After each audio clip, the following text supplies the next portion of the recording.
Good morning, everyone. I hope you're having a wonderful day. So, I just have some follow up thoughts from my last live stream, and so I thought I would share those comments on this channel. First, I want to start off by thanking all of you who have subscribed because we just hit a very important milestone here. So, thank you very much. I appreciate you. I appreciate your support. And I want to talk about something because you have a lot of people whose sense of morality is not principled and is only based on who they like or who they dislike. Listen, I want y'all to point me to the space of divested black women who are threatening to dox people that they disagree with. Show me the space of divested black women who are threatening to quote unquote expose people for differences in opinion. Point me to that space, because what's happening on social media is you have a whole lot of people who point out certain things and they say, oh, well, this shows that divestment in BWE is toxic, while they're supporting toxic spaces. Okay? And at the end of the day, I want y'all to understand something, because I'm saying this as a woman who's middle-aged, because a lot of these bitches don't like to acknowledge, once you're in your mid-30s, you're middle-aged, right? Because most people die in their late 70s or early 80s. So once you're 40 or approaching 40, you're middle-aged, bitch. It is what the fuck it is. So you have a lot of these women who are trying to say that divestment and BWE caused the failure of their relationships or marriages. And I want to tell y'all something, okay? My parents just celebrated their 39th anniversary. My auntie, my mom's oldest sister, is approaching her 55th anniversary, okay? And I know another couple that was married for over 70 years before the husband died. And they all told me the same thing. What matters in your marriage is your day-to-day. Can you get along with each other? Can you enjoy each other's company when there's not some major event happening around you? So when you're not at a party or on a trip or some other celebration, do you enjoy spending time with each other? Do you love talking to each other? Do you miss each other when one's at work or one is somewhere else? If not, you have a problem, because you're married to someone who you don't like or who doesn't like you. And that's a very difficult thing for a lot of people to admit. But over time, I came to understand why there are a lot of couples who have divorced who still view each other as family because of certain things they've been through.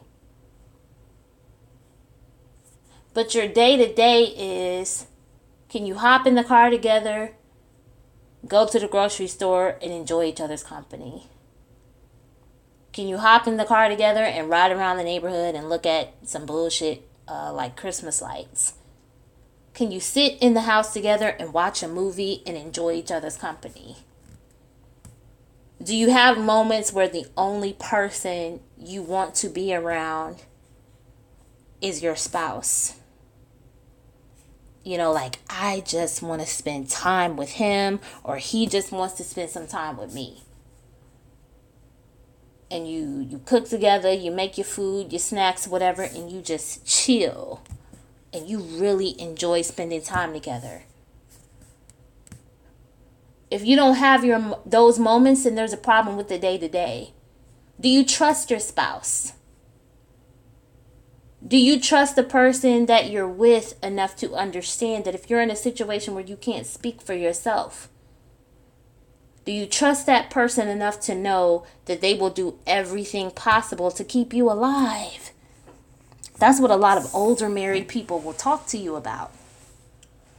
Because if you're married to someone and you're in a life or death situation, that's the person that makes the decision about pulling the plug. Are you sure that you're married to someone who loves you enough to say, no, we want to do everything possible to see if we can keep this person alive? We want to give it a few weeks or a week We want to give it enough time to make sure that we can do everything possible to make sure that my spouse is okay. Are you married to a man who loves you enough to do that? Are you married to a man who loves you enough to, make sure that in the middle of the night, if you're in an oxygen tank, right, they make sure the tank is plugged in, or they make sure you have whatever medicine you need? That's the shit that matters. Your day to day. Anything beyond that is supplemental. Any courses that you take, supplemental. Any help that you get, supplemental. Do y'all love each other enough to make the best decisions for each other when that person can't speak for themselves? Can you sit and talk to the person and enjoy a conversation? Do you love each other enough to where you're at the point where, the highlight of your day is sitting and talking to that person, hearing about their day, hearing about what they went through? They're hearing about your day and hearing about what you went through. They care about you, you care about them. They love you, you love them. You're both making the best decisions for each other. Are you with a man who's concerned about your protection and your provision? Are you with a man who loves you enough to plan, because he understands that, generally speaking, women outlive their husbands? So does he love you enough to make sure that you're not going to be broke and destitute if something happens to him? If not, your day-to-day is fucked up.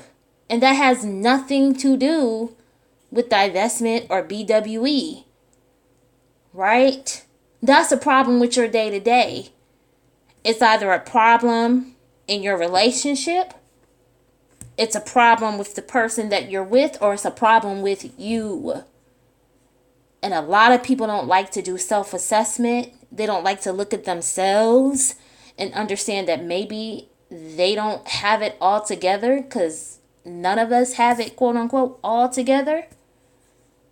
But when you recognize your issues, you can understand the role that you play in any situation that's not benefiting you, or perhaps any situation that isn't going the way that you think it should. We all have personality flaws. I have mine. But because I recognize mine, I can look at myself and say, okay, you know what? In this moment, I need to calm the fuck down.